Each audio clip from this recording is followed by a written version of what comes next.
Is debt beating you down? You need discipline. You need the Debt Ninja. If you've been caught in a financial trap and need to be set free, then you need the Debt Ninja. Want to stop those harassing collection calls, start saving thousands in interest and fees, and get out of debt fast? Then you need to call the Debt Ninja. The Debt Ninja will find the best companies across the country that will help you consolidate all your bills into one easy payment, reduce your payments by 30 to 50%, and get you out of debt fast. If you have unsecured debt of $10,000 or more, such as credit cards, loans, or medical bills, call the Debt Ninja for a free 15-minute consultation. Call 800-826-1246. 800-826-1246. That's 800-826-1246. Call today. The Debt Ninja.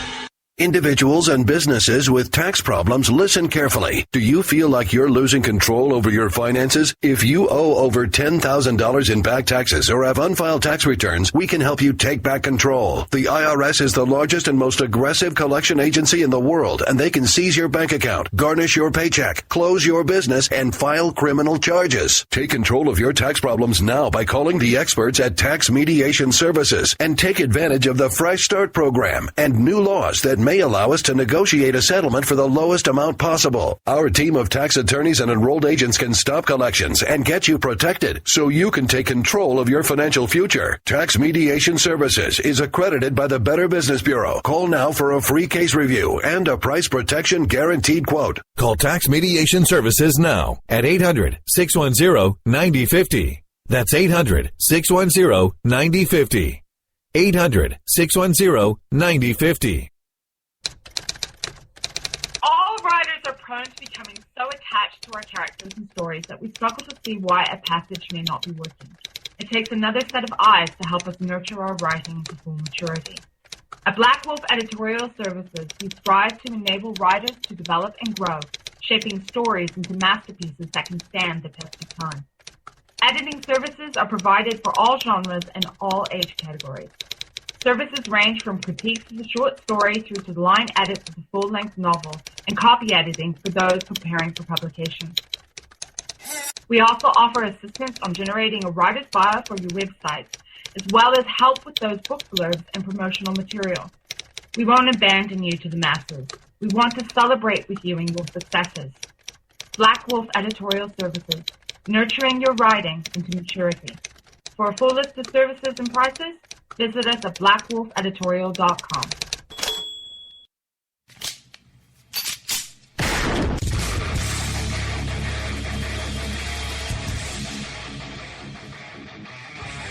This is Slickery Trigger for Rebel Road Tactical.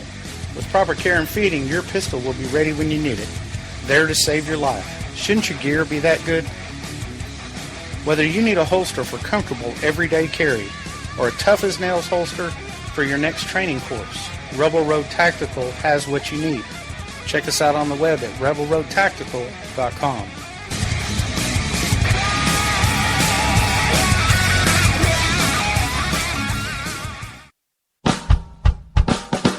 You're listening to the Spark Radio Network, internet radio like you've never heard before. Innovation, creativity, and imagination are all said to begin with a spark. So fasten your seatbelt and take the ride of your life and listen for the spark. You are listening to KLRN Radio, where liberty and reason still reign. My name is Jessie.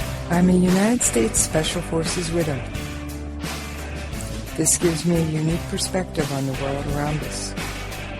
If you're willing to listen, I'll tell you how I see it, and I won't pull any punches. This is my POV, which stands for Point of View.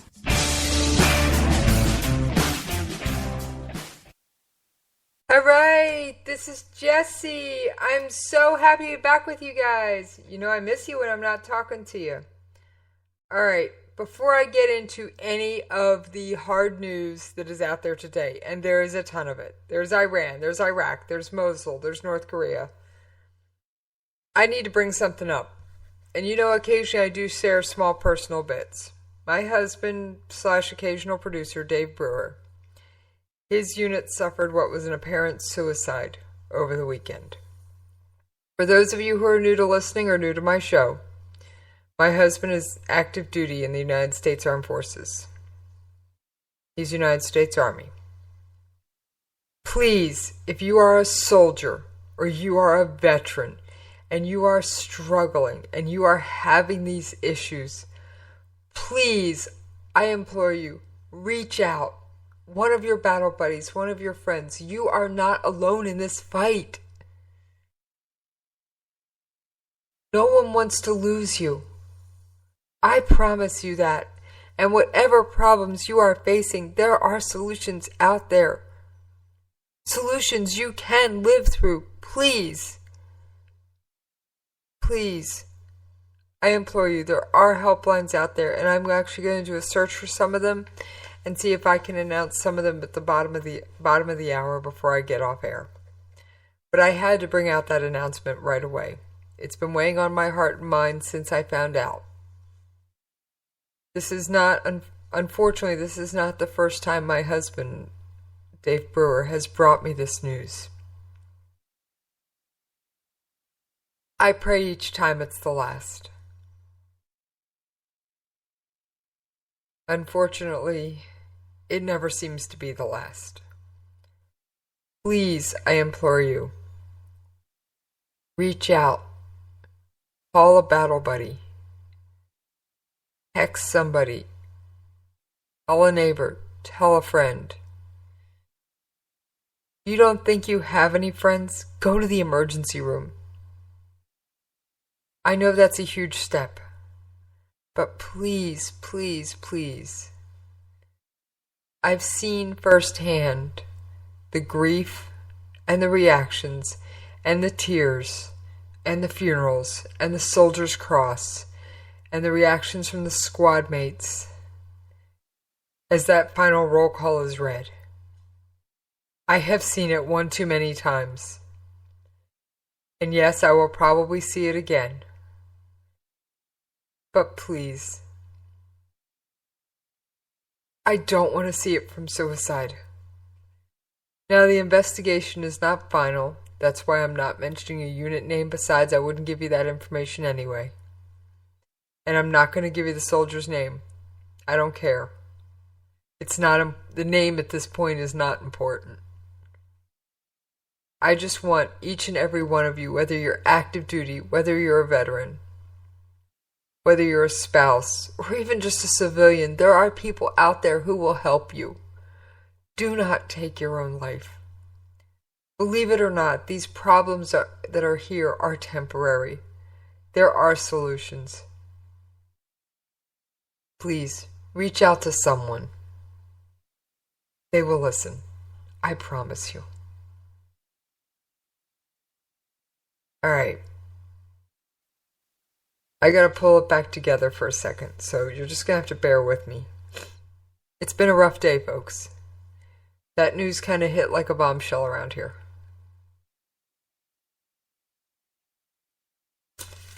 Alright. Just getting my stack of show prep together. That's my excuse and I'm sticking to it.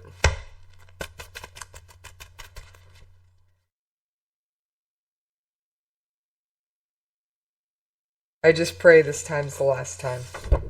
I really do.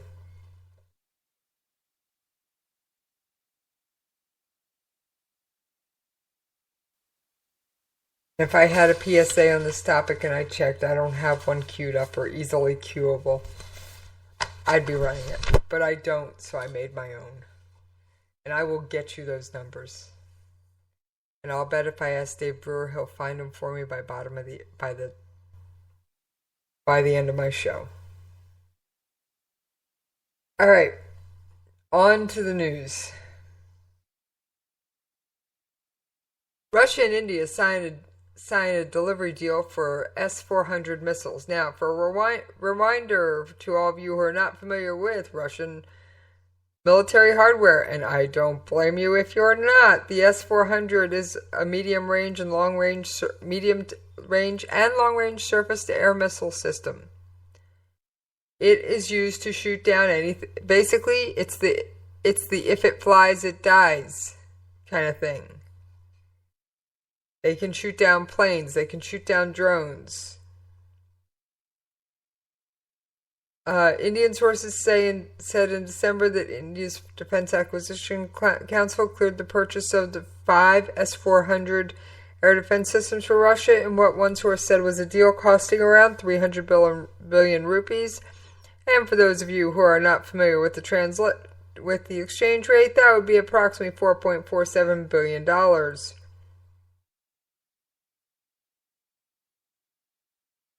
India has long bought military hardware from Russia, and the two countries hold joint war games every year. So basically, Russia and India are friends. Where India stands in the whole ISIS scorecard thing, don't know, haven't worked that one out yet. Alright? Alright, but yeah, India is buying more of its military hardware from Russia. And sorry about that noise. I accidentally hit my brand new microphone with a piece of paper. At least it was just paper. Alright, the leaders of Turkey and Iraq exchanged sharp words as they prepare for a military operation to oust Islamic State militants from the terror group's last major hold in Iraq. The latest salvo came from Turkish President Erdogan in response to a demand from Iraqi Prime Minister al-Abadi that Turkey withdraw its troops from Iraq, where they've been training a multi-ethnic force to participate in the looming battles. Alright, let's just face it, folks. Turkey and Iraq, they're not friends. They're probably never going to be. Too many differences.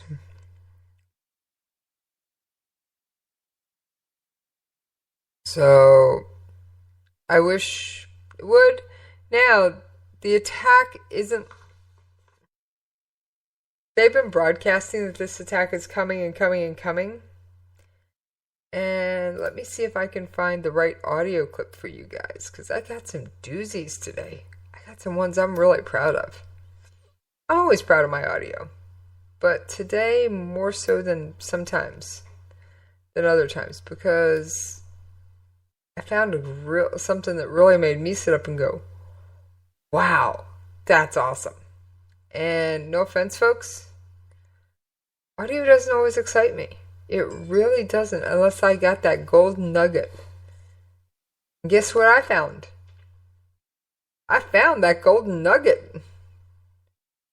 I really did tonight, at least I believe I did. Hope you agree with me. Let me just find the right golden nugget, and we will get it queued up for you.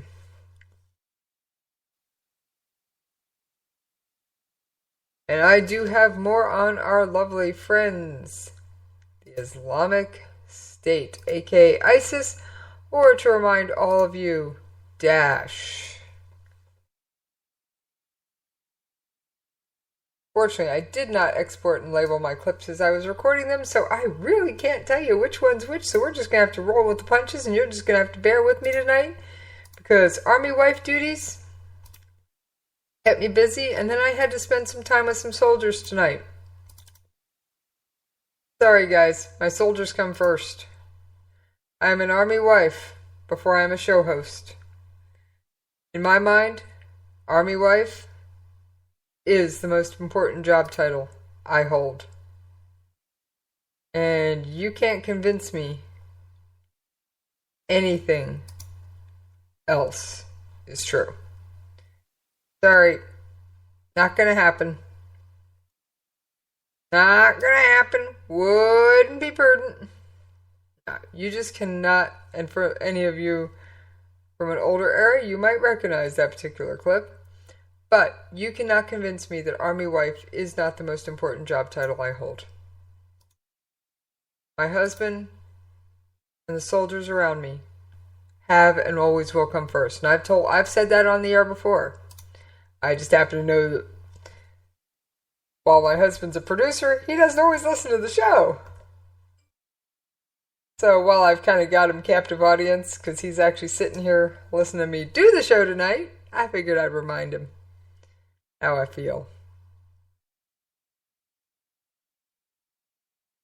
And make it clear to all of you. My soldier friends need me. Sorry, you guys are coming second. And I do have a lot more on Iraq. I'm just trying to finish prepping this audio for you real quick. I'm trying to find that really awesome, amazing clip. I have one that's just, it blew my mind.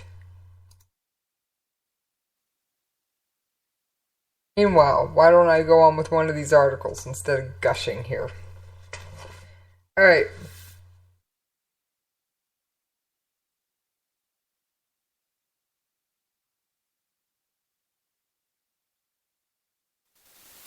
Gotta find the right one. Alright, let's talk about Turkey and its presence in Iraq. What is their goal? What is their end game? I mean, come on. We've already said, these two folks, they ain't best friends. So, what's Turkey doing in Iraq? Well, let's see if we can sort that issue out.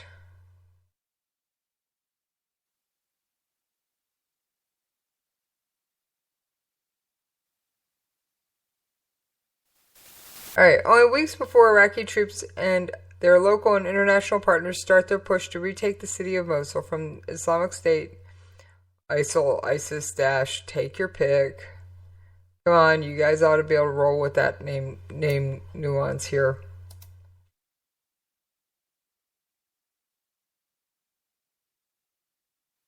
Erdogan and al-Abadi got into it. Okay? Verbal diplomatic war of words. Let's just sum it up that way. Now, rewind and recap. Mosul is a home to approximately 1.5 million people. Oh yeah, don't forget, all these stories have human lives attached to them.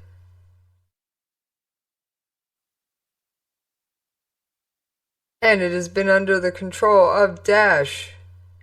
And it's been the Iraqi headquarters for approximately since 2014.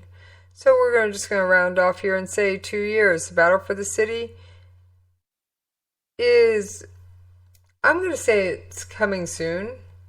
I don't have exact details, no offense. If I had them, I wouldn't be sharing them. Sorry.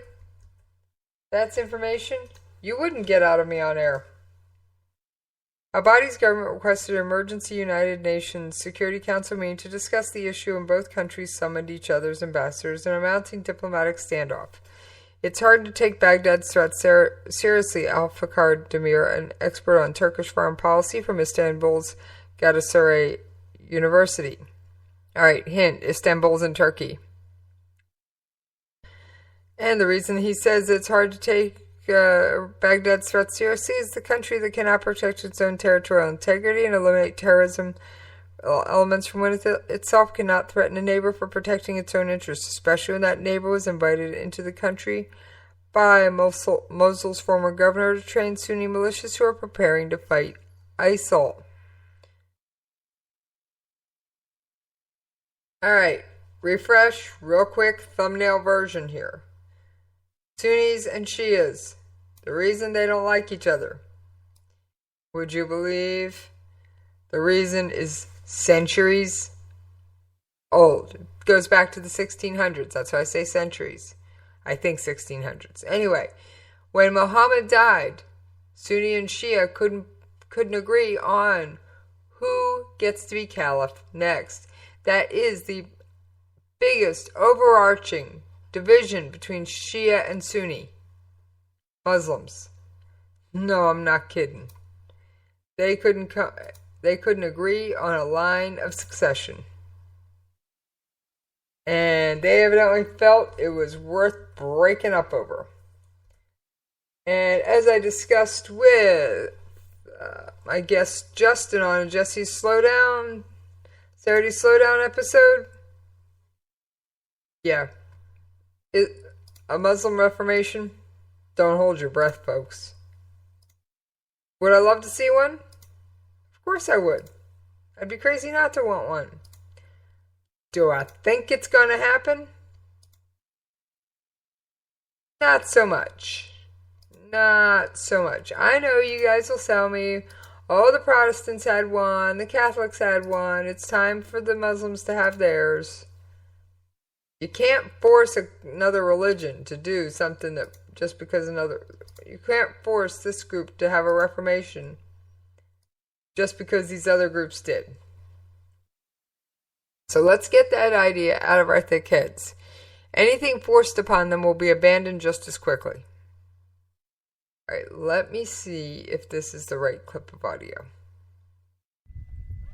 The city itself is a distant prize, masked by dust, its TV mast barely visible here. Bingo. But its outskirts are very alive, with ISIS presumably digging in, readying for the fight that will be coming down the main road in the days ahead. Motorcycles, trucks, but no civilians to be seen. What life there was here has been purged by ISIS. Airstrikes in their wake. Inside the city, streets are empty. These are rare pictures filmed by activists inside the city, comfortable enough, now the end may be near, to send out video that could get them killed if caught. The date of October the 9th on the paper, and nobody on the streets. An ISIS leaflet with the letter M in Arabic daubed on it, which has never looked more sinister. M is for Muqawama, resistance. At first, a ragtag group of locals, but now behind this ISIS truck being torched, they claim in this video. A resistance fighter arranged a rare call to outside the city, going to its outskirts, to get network reception and explain to us what happens when the assault on the city starts. Hello? Hello. What signal are you waiting for the 0-hour attack against ISIS? We do have a signal. God willing, with the advancement of the security forces, we will start when they are at the outskirts of Mosul suburbs. We cannot announce or talk about the targets at the moment. We use the simple weapons that we have under our hands. ISIS have released images of life as normal, but even their propaganda shows how the coalition and its huge air power are closing in.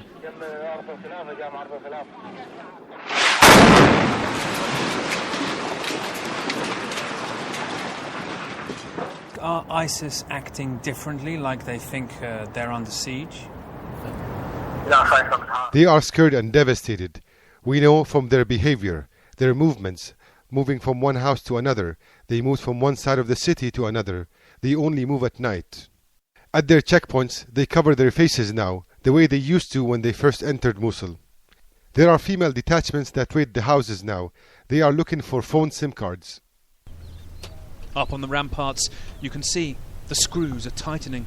But the days ahead, for those trapped inside the city, will be darker indeed. Nick Payton-Walsh, CNN, Erbil, Northern Iraq. Alright, I thought that audio clip was absolutely amazing. Why did I think it was amazing? Because they actually got someone to call out of Mosul. Now that is not audio you are going to find just anywhere. That was that, like I said, in my mind, that was probably an amazing clip. And I had to, it was courtesy of CNN, as you heard, but it was an absolutely amazing clip. And yes, those in Mosul who are fighting against Daesh, because that's my preferred name for them, because I don't want to give them state or anything else. They are indeed risking their lives.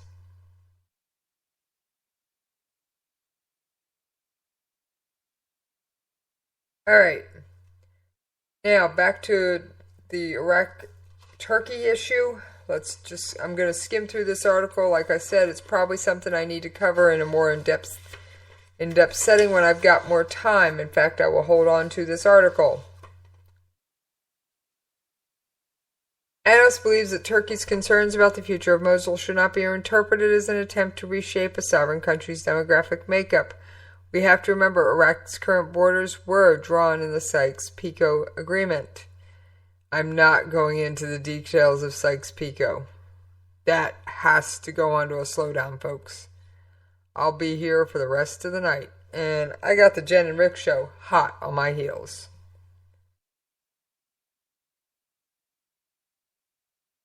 So, and these borders, yes, they were man-made. And they go all the way back through a number of treaties. Turkey is already hosting 2.7 million refugees. Turkey is saying it cannot absorb another wave of refugees, so the Turkish government and military need to take necessary precautions to make sure residents of Mosul can stay in Mosul after Daesh is ousted from their city. And analysts do say that the legitimacy of the government of Baghdad is slowly eroding under sectarian violence. Al-Badi says analysts are trying to use Turkey's presence in northern Iraq to fuel a brand new brand of Iraqi nationalism, at least in certain parts of the country, in a post-Daesh era. Alright. Like I said, I will go into Sykes-Picot another day. Right now, if you want to know more about it, Wikipedia is your friend.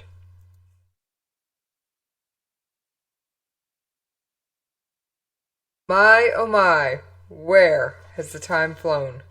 We are at the bottom of the hour. And I have barely scratched the surface. Alright. I got the Jen and Rick show hot on my heels. So, we are going to take that commercial break. Gotta pay them bills, folks. I will see you on the other side.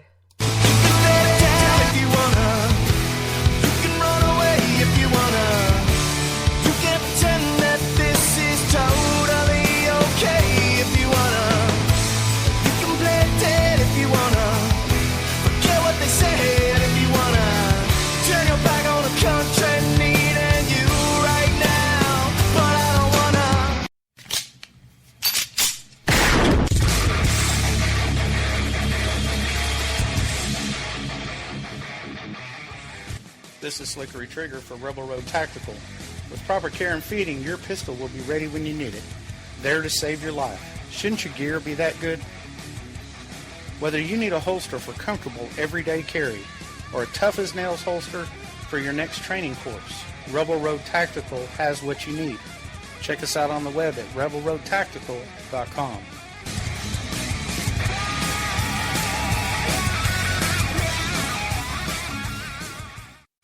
Tired of paying outrageous prices for Viagra? Well, we have great news for you. Now you can finally get Viagra at huge discounts. Healthy Man allows you to save up to $500 on Viagra. Why pay U.S. pharmacy prices of $15 per pill or more when you can get Viagra for less than $3 a pill? Call today and get 40 Viagra pills for only $99. This can cost as much as $600 at your local pharmacy. You can't afford not to call us. If you want Viagra at the lowest prices, never pay $15 a pill pharmacy prices again. Get Viagra for less than $3 a pill. Call 1-800-516-7602 today and save up to $500 and get 40 pills for just $99. Healthy Man is fast, easy, and affordable. Operators are waiting at 1-800-516-7602 to take your call right now. Call 1-800-516-7602. That's 1-800-516-7602. Again, 1-800-516-7602. All writers are prone to becoming so attached to our characters and stories that we struggle to see why a passage may not be working. It takes another set of eyes to help us nurture our writing to full maturity. At Black Wolf Editorial Services, we strive to enable writers to develop and grow, shaping stories into masterpieces that can stand the test of time. Editing services are provided for all genres and all age categories. Services range from critiques of the short story through to the line edits of the full-length novel and copy editing for those preparing for publication. We also offer assistance on generating a writer's bio for your website, as well as help with those book blurbs and promotional material. We won't abandon you to the masses. We want to celebrate with you in your successes. Black Wolf Editorial Services, nurturing your writing into maturity. For a full list of services and prices, visit us at blackwolfeditorial.com. If you want to work until you keel over, have less of everything in retirement, or give back more of your hard-earned money to the stock market again, then just ignore me. But if you'd like to protect the money you save, receive a steady, predictable retirement income, and enjoy financial security for as long as you live, then listen to this. You can download a free report that reveals the wealth-building secrets Wall Street and the banks don't want you to know. You'll learn how you can get guaranteed growth, safety, and real prosperity without risking your money in the Wall Street casino, and how to get the money you need when you need it, simply by asking for it. This is the best way to have a 100% secure retirement, and know your money will last as long as you do. To learn more about this method, and to get your free report, go to 29security.com. That's the number 29security.com. 29security.com. Go to 29security.com. You can lay down if you wanna. You can run away if you wanna. You can pretend that this is totally okay if you wanna. You can play dead if you wanna. Forget what they say, and if you wanna turn your back on the country needing you right now, but I don't wanna. Alright, thank you for hanging in there with me over that commercial break. So, I have to say that it looks like the attack on Mosul is imminent. And Russia and India are friends, which most of you may or may not have known. And Turkey and Iraq are feuding. Good morning. Not a surprise. Really. Promise you. Alright, I did print out this article. It says Russian government officials told immediately to bring back children studying abroad. Now, why did I print this one out?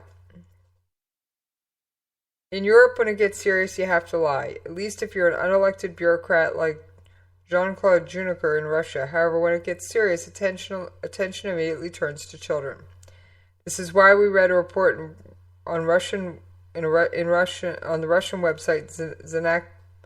Znak, Z-N-A-K. It was published on Tuesday, and yes, that was Tuesday of this week.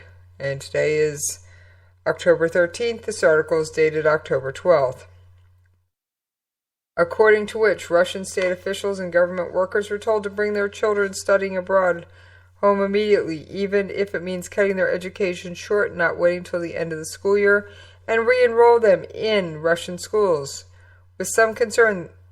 The article adds that if parents of these same officials also live abroad for some reason and have not lost their Russian citizenship, they should also be returning to the motherland. Znak cited administration officials as the source of the report. The recommendation applies to all, from administrative staff to regional advisors to lawmakers of all levels. Employees of public corporations are also subject to the ordinance. One of the sources said that anyone who fails to act will find such noncompliance to be a complicating factor in furtherance of their public sector career. Oh yes, Russia does that. That you don't do what they say, they come after you.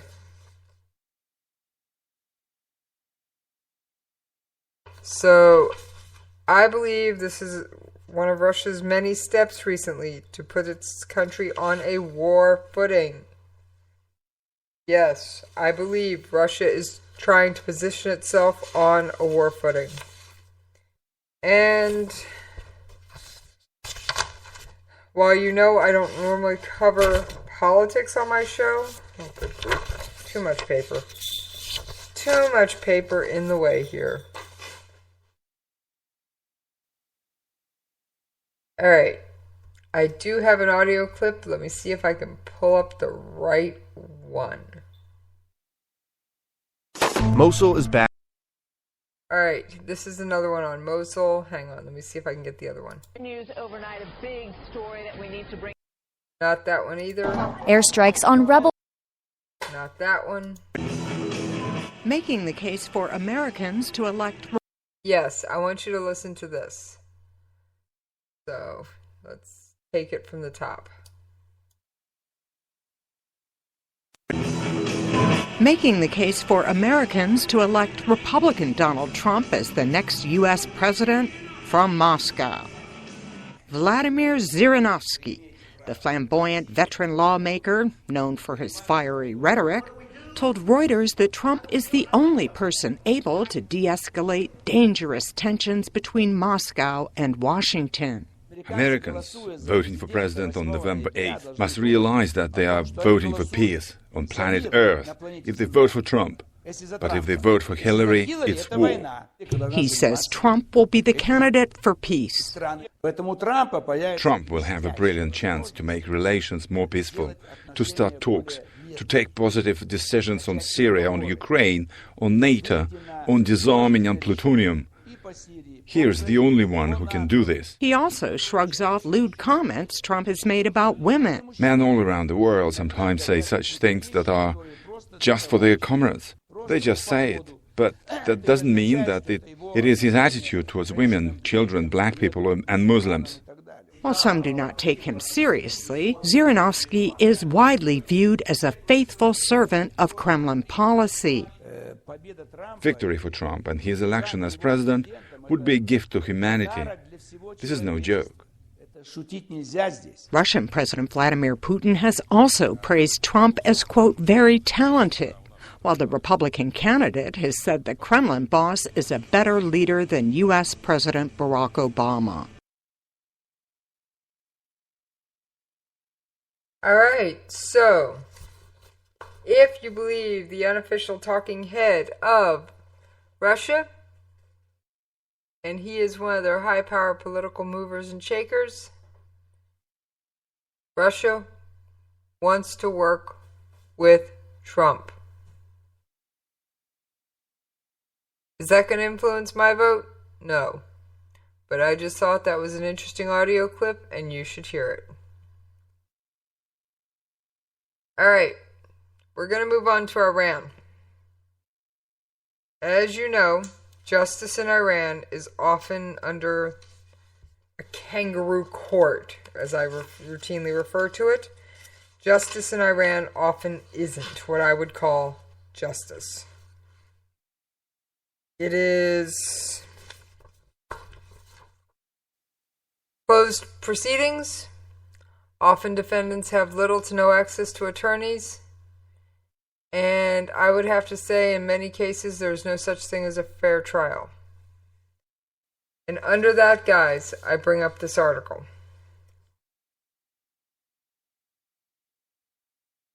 Zainab Savakand is 22 years old. She has lost her unborn child. She has lost her family who disowned her. She has lost her freedom to prison, and she is soon expected to lose the last thing she has left, her life.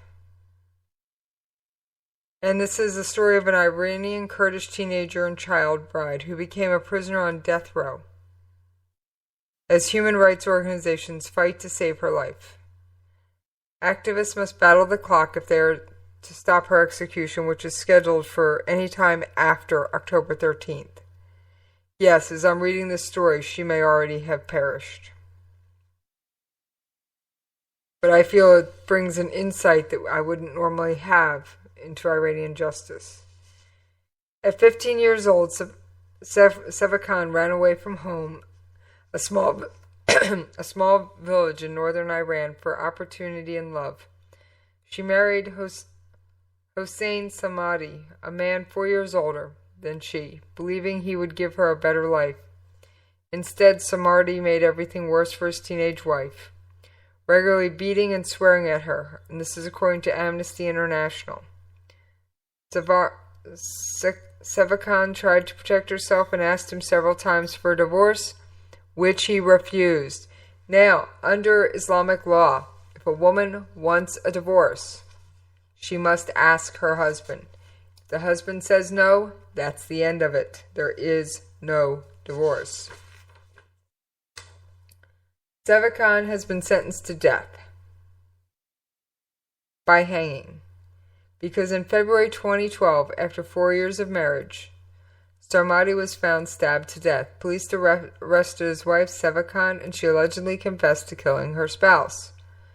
Now, Iran often tortures confessions out of people. We don't know if this was a forced confession. I'm going to say it probably was. During her time in prison, Sevakan married a fellow inmate and became pregnant with her child. Authorities then informed her that her execution would be delayed until after she delivered, but tragedy followed the young woman again. Last month, she gave birth to a stillborn baby. She's now back in Orami Central Prison and set to face the death penalty soon. This case is really emblematic of the wider rights violation against juvenile offenders in Iran. This is shocking and disturbing, and I agree. She was convicted.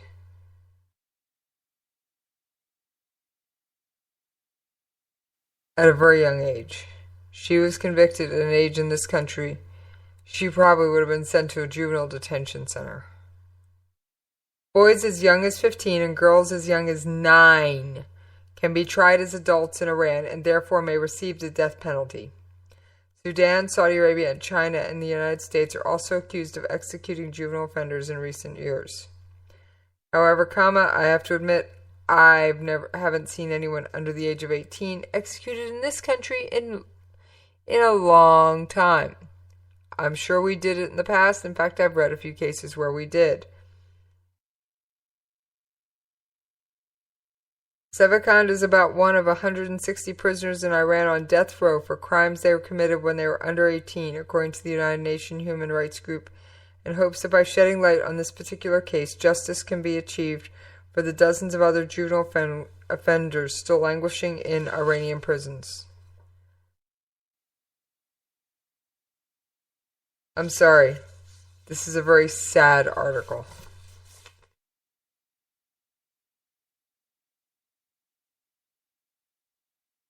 One more article on the Iranian justice system. Richard Ratcliffe has been campaigning for the return of his wife, Nazanin Ratcliffe, and her daughter, Gabriella, the husband of a British Iranian charity worker. Insertion by host here: Iran does not recognize dual nationality.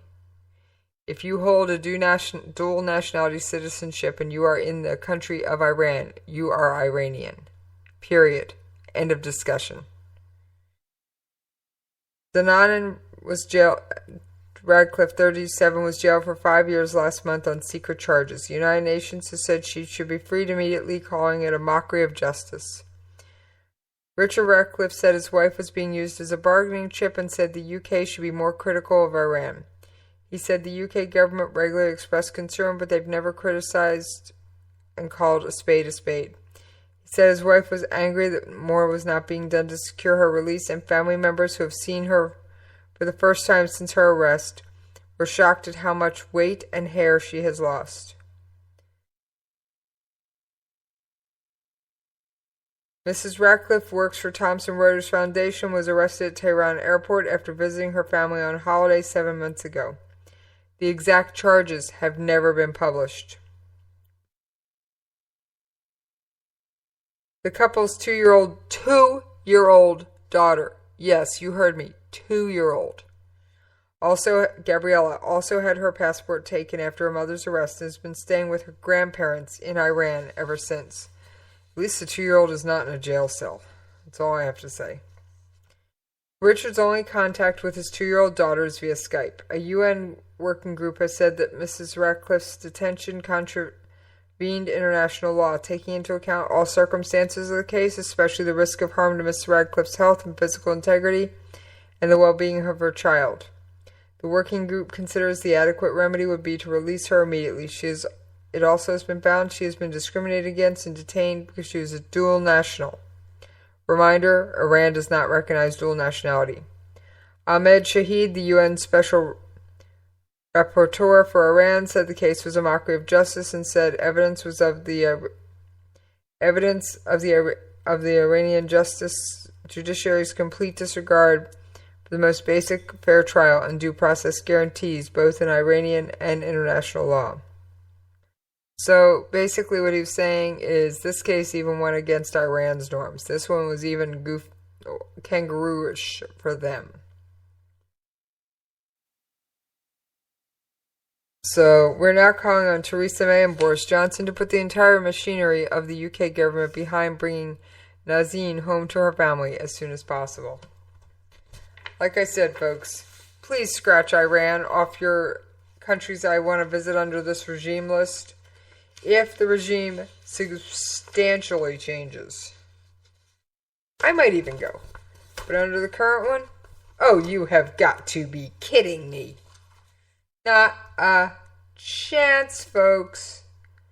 Alright, let's see what this clip is. ISIS use exploding drone to kill Kurdish fighters in Iraq. That's not the one I want. Making the case for a... Alright, I'm gonna have to clear some of these as I've played them already. Like I said, I didn't label them today, and I apologize for that. I was with my soldiers up until just a few minutes before I got on the air. My show prep was a bit rushed. Alright, Iran deploys warships off Yemen after U.S. and Houthis trade fire. Now, let's get this one straight. Remember we've got our proxy war in Syria? Proxy war number 2 right here. Iran sent ships to the Gulf of Aden, one of the world's most vital shipping routes, to protect trade vessels from piracy. Iran's semi-official Tasnim news agency reported. Still, analysts warn the move could ratchet up danger to U.S. forces in the region. U.S. intelligence has leaked Iran, too, the funding of Yemen Shiite rebels, who have also waged a series of attacks against Saudi Arabia, a longtime U.S. ally. Alright. Scorecard time. Get a blank one. You're gonna need it. This one's not too bad. The Houthi rebels are backed by Iran. Saudi is backed by the U.S. They're exchanging routine fire. Now, if you recall yesterday's story, the U.S. warship, the USS Mason, was fired upon. However, the ship did defend itself. Let me see if I've got the audio. Mosul is back in the headline. No. News overnight, a big story that we need to bring to you. The U.S. has retaliated against Yemen after yet another attack on a Navy ship. An escalation in this area. Tomahawk cruise missiles targeting multiple radar sites along the Red Sea that took part in 2 failed attacks on the USS Mason. Those missiles launched by a U.S. destroyer and hitting areas controlled by Iranian-backed Houthi rebels. Leland Vittert, live at the White House with more on this disturbing development. Leland, tell us what's happening. Well, good morning, Martha. And as you said, Iran is really the key player here. They have been harassing U.S. ships not only in the Red Sea, but also near the Straits of Hormuz for months now. Their rebels fired on U.S. ships during the week. They fired again. They were warned that U.S. captains have the right to protect themselves, and that is exactly what happened overnight as the Navy launched multiple Tomahawk cruise missiles to take out the radar sites that guided those original attacks. According to the Pentagon, they hit and destroyed the radar positions, which would make attacks on U.S. ships more difficult. As we have seen, though, the Houthis are very well equipped by Iran. It was U.S. Navy warships that forced Iranian freighters carrying weapons to the Houthis to turn around. For all intent and purposes, the U.S. and Iran are really in a proxy war over Yemen. And take a look at the map about how strategically important Yemen is. It is the Saudis that are bombing in Yemen using U.S. weapon systems, U.S. bombs, backed by the United States, helped by the United States, and Iran, of course, which is backing the Houthi rebels. Control there of the Strait of Mandeb that leads up to the Red Sea is at stake. And then also, Martha, huge implications for anti-terror operations against al-Qaeda in the Arabian Peninsula at stake as well in Yemen. There are so many foreign developments that are going on in the world right now, and with all of this attention on the election, really important that we keep on top of this too. Leland, thank you very much. All right, and as you heard, that audio is courtesy of Fox News.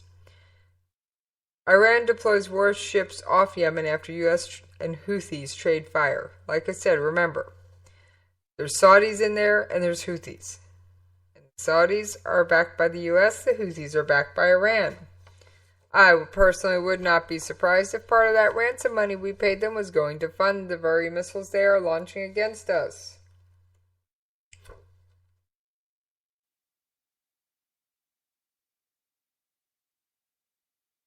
Pentagon Press Secretary Cook said President Barack Obama authorized the strikes at the recommendation of Defense Secretary Ash Carter and the Chairman of the Joint Chiefs of Staff, General Joseph Dunford. The strikes that we launched were limited self-defense strike conducted to protect U.S. personnel, ships, and freedom of navigation. This is after they fired on our ship twice.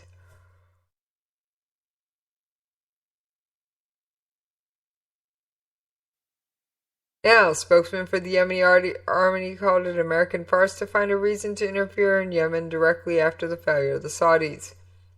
He said the army never targets ships outside the territorials and only those that enter the Yemeni waters come under attack. The missile attacks came on the heels of two other attacks against Saudi sites. A ballistic missile fired from Yemen briefly targeted a Saudi airbase near the Muslim city of Mecca, the deepest strike yet into the kingdom by Shiite rebels and their allies. The rebels fired two other missiles into Saudi Jizan region and along the border on Monday, wounding two foreigners who worked there. The local civilian defense released that statement. The Houthis and their allies have offered no reasons for the launches, though they came after a Saudi-led airstrike targeting a funeral in Yemen's capital, which killed more than 140 people. That's a lot, folks. Alright, I know I'm quickly running out of time. I also am well aware I say alright way too much. I promised a little North Korea update, so we're going to do this one quick short story on North Korea. North Korea could be banned from sporting events, according to the UN. North Korea could be banned from participating in international sporting events under a boycott similar to the embargo on sporting contexts placed in South Africa under apartheid. Marzuki Darusman, the United Nations Special Rapporteur on North Korea, said Thursday an effective means of pressuring North Korea on human rights would be to limit Pyongyang's participation in international games like the Olympics. And this is according to South Korean news agency Yonhap.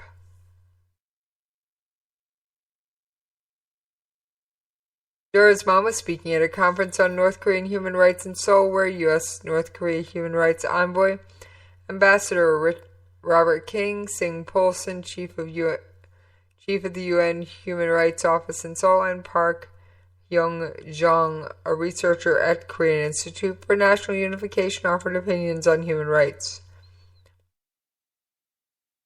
Alright, North Korea multiple times, not once, not twice, but lots and lots and lots of times, has been condemned for political prison camps, forced labor, and summary executions. How often have you heard me say, Korea banishes, Korea executes? We don't know what's happened to X, but they're in North Korea. The U.S. decision to place Kim Jong-un on the list of human rights offenders was not an easy choice, but because Kim is responsible for numerous human rights abuses, the decision was made to place North Korea leader Kim Jong-un under sanctions. The situation in North Korea is motivating more people to leave the country, according to Park. A mass exodus could take place after the country reaches a certain threshold of defection. On Wednesday, a South Korean government source said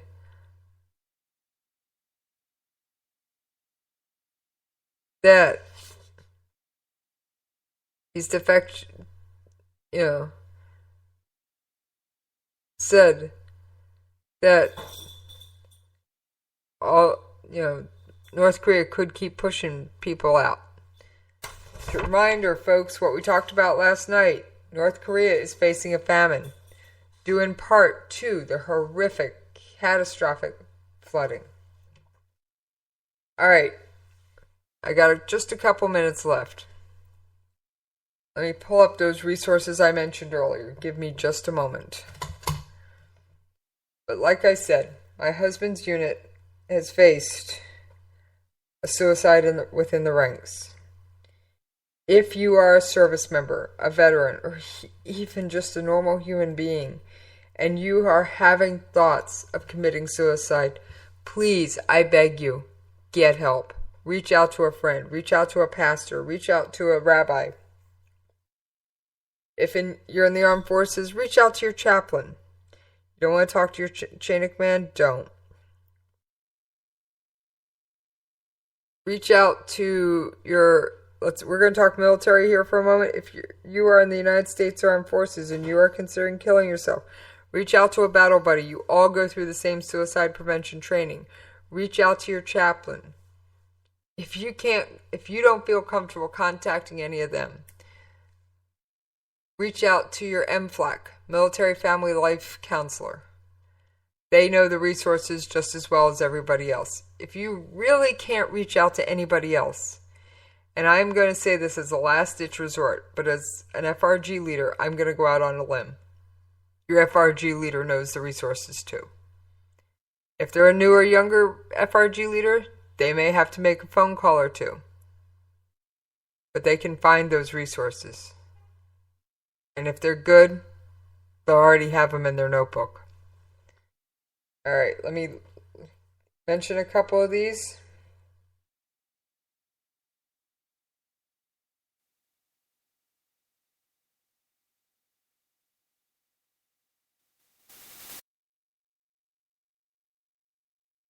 Alright, National Suicide Prevention Hotline, 1-800-273-8255. Not going into local numbers.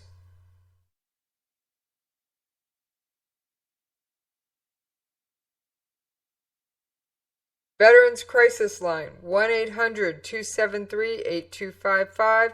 You can also text 838-255.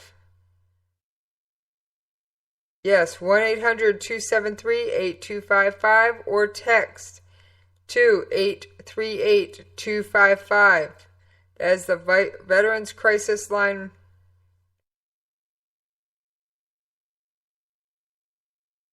Please. I love my soldiers. The last thing I want is to go to another one of your funerals, no matter how you perish. But it hurts more when you take yourself out. Please reach out to a battle buddy, reach out to a friend, reach out to a chaplain, reach out to someone.